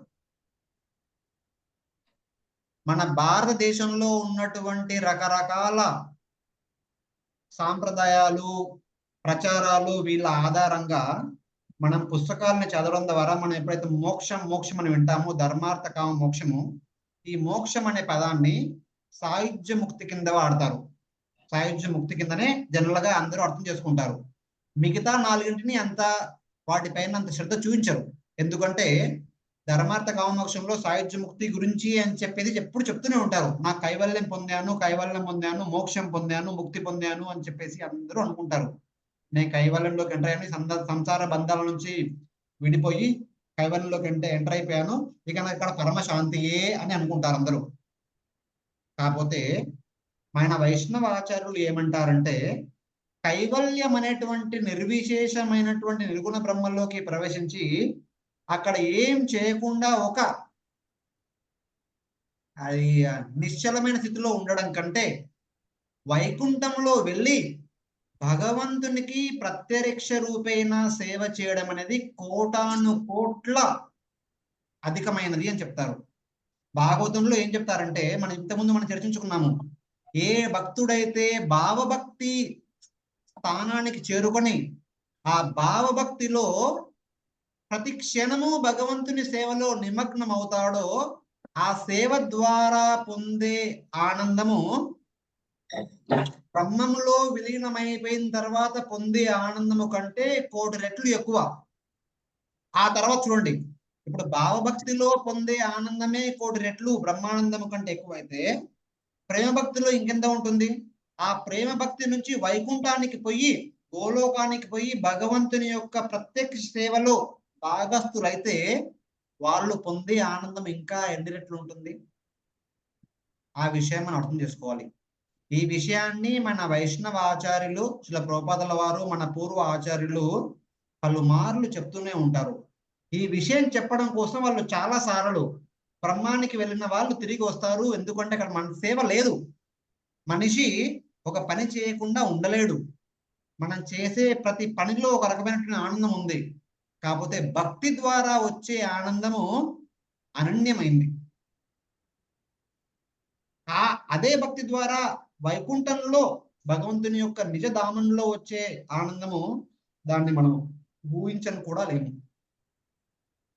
భౌతిక దృష్టిలో మోక్షం అంటే సాయుధ్యముక్తి అయినప్పటికీ భక్తులము అయినటువంటి మనమందరము మోక్షం అనగానే సాయుధ్యముక్తి కాకుండా వైకుంఠ ముక్తి కింద మనం పరిగణించాలి. వైకుంఠంలోకి ప్రవేశించడాన్ని మనం ముక్తిగా పరిగణించి దాని గురించి మనము ఎవరితో చర్చించినా సరే దాని గురించే మాట్లాడాలి. మన వైష్ణవ ఆచార్యులు కూడా బ్రహ్మంలోకి కైవల్యం పొందేటువంటి యొక్క బ్రహ్మానందము గురించి కానీ బ్రహ్మ సాయుధ్యం గురించి కానీ చాలా పాజిటివ్ గా చెప్పరు. ఎందుకంటే మనం భక్తి అంటే సేవ, భక్తి అంటే భగవత్ సేవ, వైష్ణవ సేవ. సో మనం దానికి ఆకర్షితం అవ్వాలి, దాన్ని ప్రోత్సహించాలి, దాన్ని పాటించాలి. సో మనకి మోక్షము అంటే ముక్తి అంటే భగవత్ సేవ. అది ఎక్కడ? భగవంతుని యొక్క నిజధామంలో. అలా అర్థం చేసుకోవాలి. Thank you Prabhuji. హరే కృష్ణ. ప్రభు ఒక 8:30 వరకు టైం ఉందా? మీరు వెళ్ళాలా? లేదు, టైం ఉంది గురించి. టైం ఉందా? Okay. Next question Meena Mataji.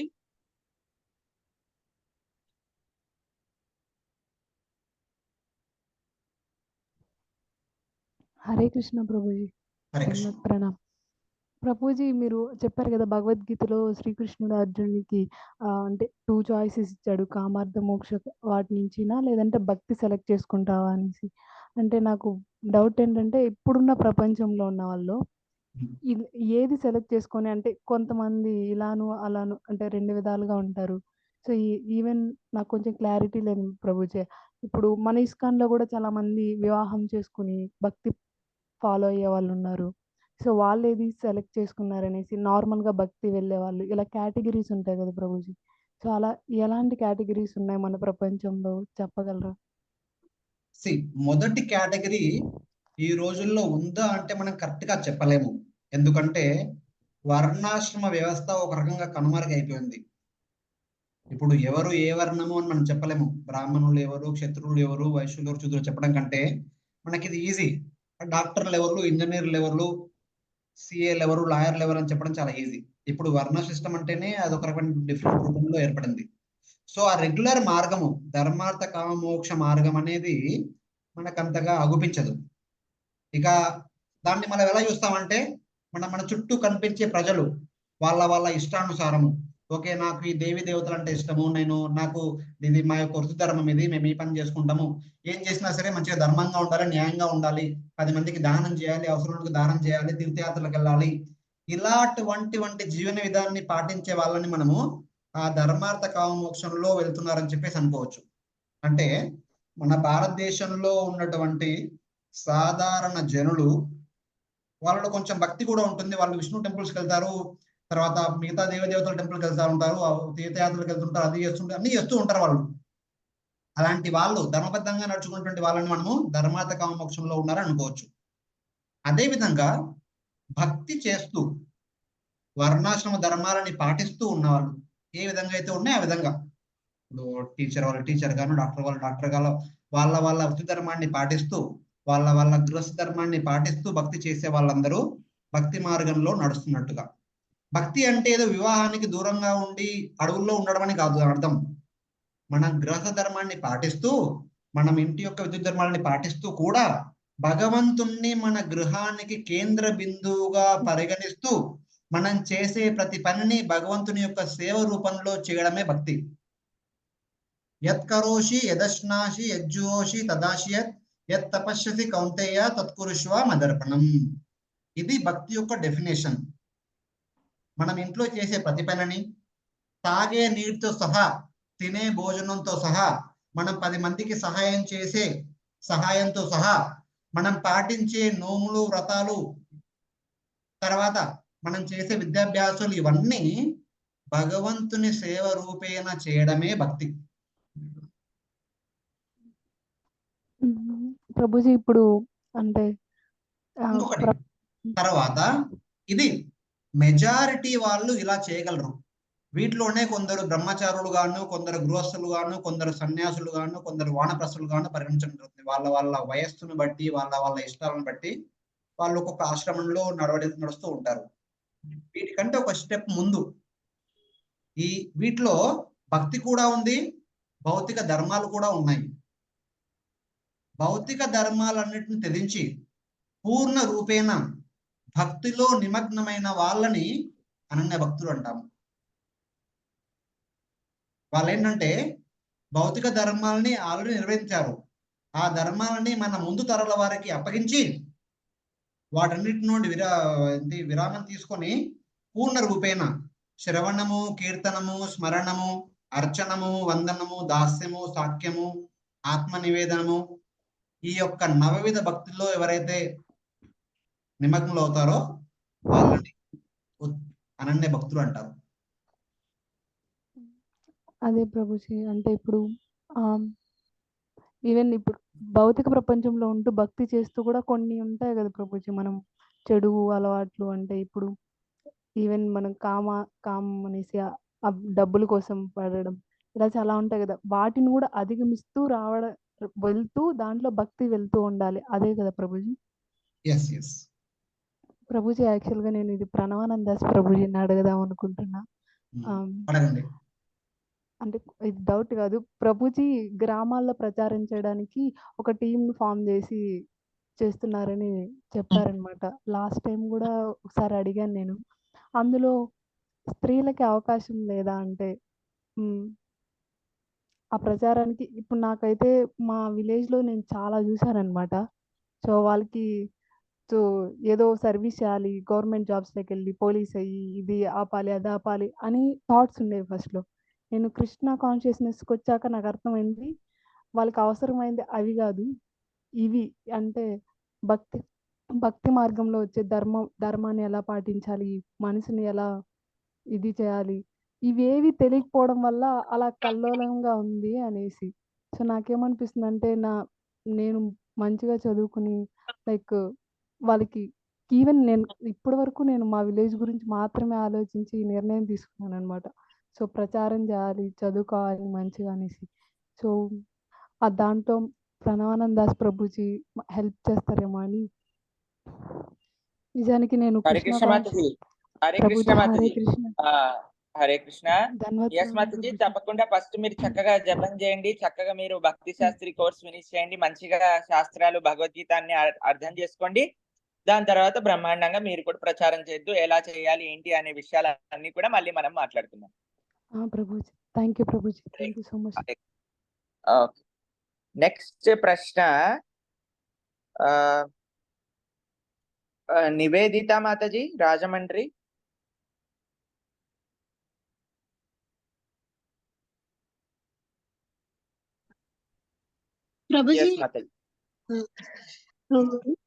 Prabhuji మీరు మాకు చెప్పారు కదా ప్రణవానంద ప్రభుజీ, మీరు మాకు అదే విగ్రహారాధనలో అదే సూపర్ మార్కెట్ లాగా చేసేసుకోకండి దేవుని మందిరాన్ని అని చెప్పారు.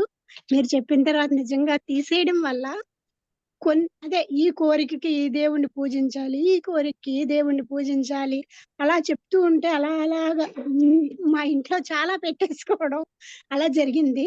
భాగవతం అది మీరు చెప్పిన క్లాసెస్ అన్ని విన్న తర్వాత నేను మామూలుగా నృసింహ సాలగ్రామం రోజు అభిషేకం చేసుకుంటాను ప్రభుజీ. అది కృష్ణుడిని పెట్టుకున్నాను. ప్లస్ విగ్రహారాధన అంటే 2 ఇంచులు ఉండాలి, ఇంకా పెద్దది ఉండకూడదు అని చెప్తారు కదా, అది మేము పెద్ద సైజు పెట్టుకుని అదే కొంచెం చక్కగా కృష్ణుడిని డెకరేట్ చేసుకుని డ్రెస్ అది వేసుకుని అలాగన్నీ చేసుకోవచ్చా? మా అమ్మగారు ఫస్ట్ తీసేస్తుంటే అన్ని తీసేస్తున్నావు పర్మిషన్ ఉండద్దా నీకు అని సరదాగా మామూలుగా అన్నారు. నీకేం పర్మిషన్ ఇవ్వలేదు కదా, దేవుళ్ళు అన్ని తీసేస్తున్నావు ఏంటి అని అన్నారు. ఆవిడ నవ్వుతూనే అన్నారు. అన్ని విన్న తర్వాత మాకు చాలా బాగుంది ఇలా చేయడం వల్ల. కాన్సన్ట్రేషన్ కూడా పెట్టగలుగుతున్నాం. లేకపోతే ఇలాగా అన్ని దేవుళ్ళని ఇలా చూస్తున్నాం ఏంటి ఉండేది కాదు. ఇప్పుడు బాగుంది ప్రభుజీ. కాకపోతే పెద్దవి ఇన్నించులే కృష్ణుడి విగ్రహం ఉండాలా, ఇంకా పెద్దది ఉండొచ్చా, మన ఇంట్లో పెట్టుకోవచ్చా అనేది చిన్న డౌట్ మా మదర్ కు. మీరేమంటారు ప్రభుజీ? ఇప్పుడు డీటీస్ తెచ్చుకోవచ్చా అని అడుగుతున్నారు. చూడండి, డీటీ తెచ్చుకోవడం అంటే ఎప్పుడైతే మనకు భగవంతుని పట్ల అమితమైన శ్రద్ధ, భగవంతుణ్ణి ఒక చిన్న పాప లేదా బాబుగా చూసుకునేటువంటి సమయాన్ని మనం ఇవ్వగలిగినప్పుడు మనం డీటీ తెచ్చుకొని వాళ్ళకి అభిషేకం చేయడము, వస్త్రాలంకరణ చేయడం చేసే ప్రక్రియ మొదలెట్టచ్చు. ఇప్పుడు ఇంట్రెస్ట్ ఉంది కదా అని చెప్పేసి కొన్నాళ్ళు చేసి తర్వాత చేయకపోయేటువంటి పరిస్థితి వచ్చేటువంటి దానికంటే కొంతకాలం టైం తీసుకొని ఎప్పుడైతే మీకు అనిపిస్తుందో నేను ఇవాళ నుంచి భగవంతుని సేవ తూచా తప్పకుండా చేయగలను ఎప్పుడైతే అనిపిస్తుందో అప్పుడు తెచ్చుకోవచ్చు. మీ ఇంట్లో వాళ్ళు కూడా దానికి సహకరించాలి, అందరూ కూడా దానికి ప్రోత్సాహంగా ఉండాలి. సో అప్పుడు తప్పకుండా తెచ్చుకోవచ్చు. డీటీ అంటే ఇంట్లో ఒక చిన్న పిల్లాడు వచ్చినట్టుగా అంత సమయాన్ని ఇవ్వాల్సి వస్తుంది. ఆ విషయం గుర్తుపెట్టుకోండి. తప్పకుండా ప్రభుజీ. తర్వాత దాన్ని ఒక భారంగా స్వీకరించకూడదు. దాని యొక్క ఆనందమైనటువంటి సేవగా స్వీకరించగలిగినప్పుడు మాత్రమే తెచ్చుకోవాలి. ఓకే ప్రభుజీ, తప్పకుండా. ప్రభు అవి కూడా రాధాకృష్ణ డీటీస్ తెచ్చుకోవచ్చా డైరెక్ట్ గా? రాధాకృష్ణ డీటీస్ కంటే మొదట్లో గౌర్నితాయ్ కానీ జగన్నాథ్ బలదేవ్ సుభద్ర కానీ ఉత్తమం. రాధాకృష్ణుల యొక్క సేవ ఒక చాలా ఎక్కువగా ఉంటుంది. జగన్నాథ్ బలదేవ్ సుభద్ర మరియు గౌర్నితాయ్ చాలా మెర్సిఫుల్. వాళ్ళు మనం ఏమైనా మన సేవలో ఉన్న త్రుటిలు ఉన్నా కూడా వాళ్ళు క్షమించి స్వీకరిస్తారు. ఫస్ట్ లడ్డు గోపాల్ ప్రభుజీ. లడ్డు గోపాల్ ఓకే.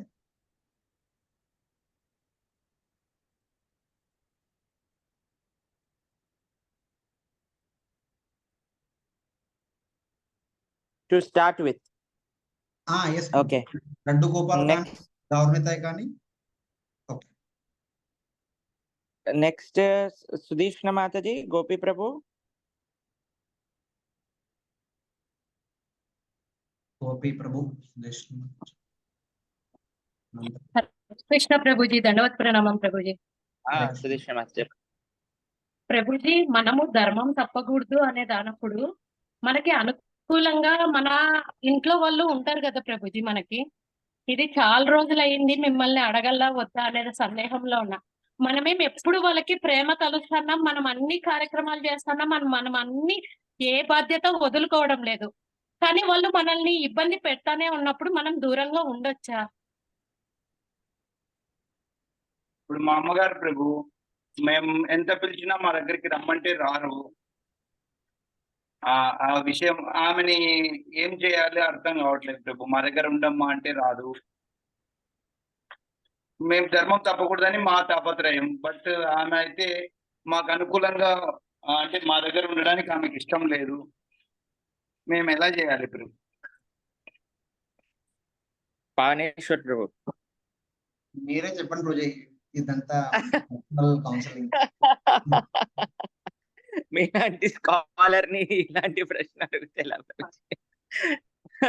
మీరు ట్రై చేయండి, మీ ధర్మం పిలవటం పిలుస్తున్నారు ప్రేమతో, మీ బెస్ట్ మీరు చేస్తున్నారంటే మీ ధర్మం పూర్తి చేసినట్టే. దానికంటే ఎక్కువ బాధపడాల్సి. ఆయనకైతే ఎంత అనుకూలం కావాలో అవన్నీ మేమైతే చేస్తున్నాం ప్రభు, కాకపోతే వాళ్ళు అర్థం చేసుకోవట్లేదు మమ్మల్ని. అంతే మాతాజీ, మీ ప్రయత్నం మీరు చేయటం మీ కర్తవ్యం. అది చేయండి, తర్వాత ఇంకా భగవంతుడు చూస్తాడు. ఓకే. ధన్యవాదాలు ప్రభు. క్లాస్ అయితే చాలా అద్భుతంగా ఉంది ప్రభు. ఒక్క మాట కృతజ్ఞతలు ప్రభు. మీరు మీ మదర్ ని పిలుస్తున్నారు, వాళ్ళు రావట్లేదు కదా? అవును ప్రభు. అప్పుడు మీరు వెళ్ళి వస్తూ ఉండండి. కొద్దిగా మీరు వెళ్ళేటువంటి ఫ్రీక్వెన్సీ పెంచండి. సో దాని వల్ల ఆమెకి అర్థమవుతుంది మీరంటే, ఆమె అంటే మీకు ఎంత గౌరవమో, ఎంత బాధ్యత. అప్పుడు వాళ్ళు వస్తారు, నిదానంగా వస్తారు వాళ్ళు కూడా. అలా వెళ్ళినా కూడా అర్థం చేసుకోవట్లేదు ప్రభుజీ తను. భక్తి అంటేనే ఓర్పు. భక్తిలో మనము డిపెండ్ చేయకూడదు. మన సేవ మనం చేయాలి, దానికి ప్రతిఫలాన్ని ఆశించకూడదు. భక్తి అంటేనే సమానేనా మానదేనా. మన ధర్మం ప్రకారం మనం ప్రతిదీ చేయాలి, దానికి ఫలితాన్ని వెంటనే ఆశించకూడదు. ఫలితము వెంటనే రావచ్చు, తర్వాత ఎప్పుడైనా రావచ్చు, బట్ మనం చేయాల్సిన బాధ్యత మనం చేయాలి. అది భక్తి. కృతజ్ఞతలు ప్రభు, చాలా బాగా చెప్పారు. చాలా థాంక్స్ ప్రభు. ధన్యవాదాలు ప్రభుజీ. ప్రభుజీ. హరే కృష్ణ. హరే కృష్ణ. సో ఇక్కడ ఆపేద్దాం ప్రభుజీ, ఇంకా విల్ టేక్ సమ్ క్వశ్చన్స్. ప్రభు మీకు క్వశ్చన్స్ ఉంటే you could go head Prabhuji. Okay, maybe 1-2 questions జల్దీ. ఇంకెవరైనా ఓకే ప్రభు, యూ కెన్. మీరే చెప్పండి ప్రభుజీ, ఎవరిని అన్మ్యూట్ చేయాలంటే then the devotees will unmute. Okay, Sunita మాతాజీ.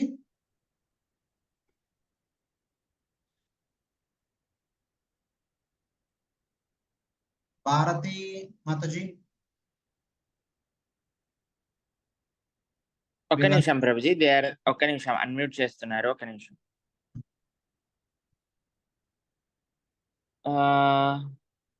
భారతి మాతాజీనా? సుప్రియా మాతాజీ, మోనిక. భారతి మాతాజీ అన్మ్యూట్ చేసుకోండి మాతాజీ. మళ్ళీ మ్యూట్ అయిపోయింది.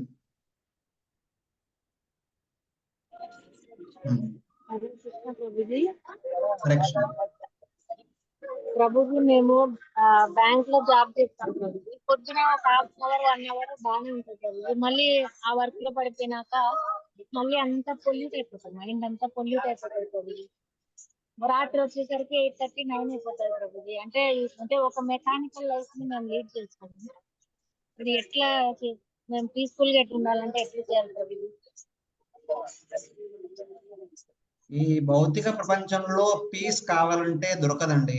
ఈ భౌతిక ప్రపంచంలో అన్ని దొరుకుతాయి, పీస్ తప్ప.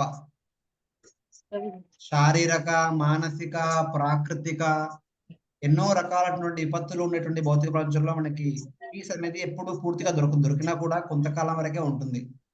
సో ఏది ఏమైనా సరే మనము ఈ భక్తి అనేటువంటిది ఒక రత్నం లాంటిది. అది మన చేయి జారే ముందే మనకు ఎంత వీలైతే అంత సమయాన్ని తీసుకొని భక్తి చేయడానికి శాశక్తిలో ప్రయత్నం చేయాలి. ఎప్పుడు టెన్షన్ ప్రభుజీ, ఆ టార్గెట్ ఈ టార్గెట్. జాబ్ లేకపోతే మనకు లైఫ్ లీడ్ చేయలేము, తప్పక చేయాల్సి వస్తుంది. సో తప్పదండి. ఇప్పుడు మీరేని కాదు, అందరికీ వాళ్ళ వాళ్ళ జీవన విధానం ప్రకారము ఏదో రకమైనటువంటి టెన్షన్లు ఉంటాయి, బాధ్యతలు ఉంటాయి, ఇబ్బందులు ఉంటాయి, అన్ని ఉంటాయి. మిగతా వాళ్ళకి ఉండవు అని కాదు. కాకపోతే మనకు ఉన్నటువంటి ఇబ్బందులు వాళ్ళకు ఉండకపోవచ్చు, వాళ్ళకి వేరే రకమైన ఇబ్బందులు ఉండొచ్చు. బట్ ఏదైనప్పటికీ మనము ఈ భక్తి అనేది చాలా ఏమంటాము, రత్నం లాంటిది. దాన్ని చేజార విడుచుకునేటువంటి ప్రయత్నం చేయకూడదు.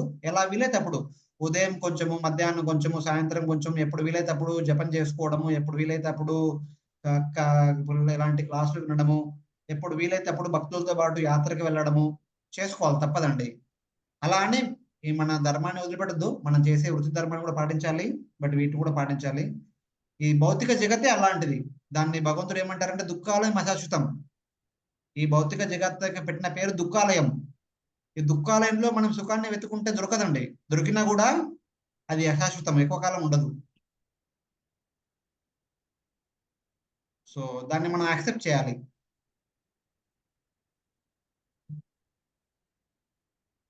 థ్యాంక్ యూ సో మచ్ ప్రభు, పావనేశ్వర్ ప్రభు. మీరు ఇలానే వస్తూ మళ్ళీ మన భక్తులందరికీ మీ సాంగత్యాన్ని మళ్ళీ మళ్ళీ ఇవ్వాలి అని ప్రార్థన చేస్తున్నాను ప్రభు.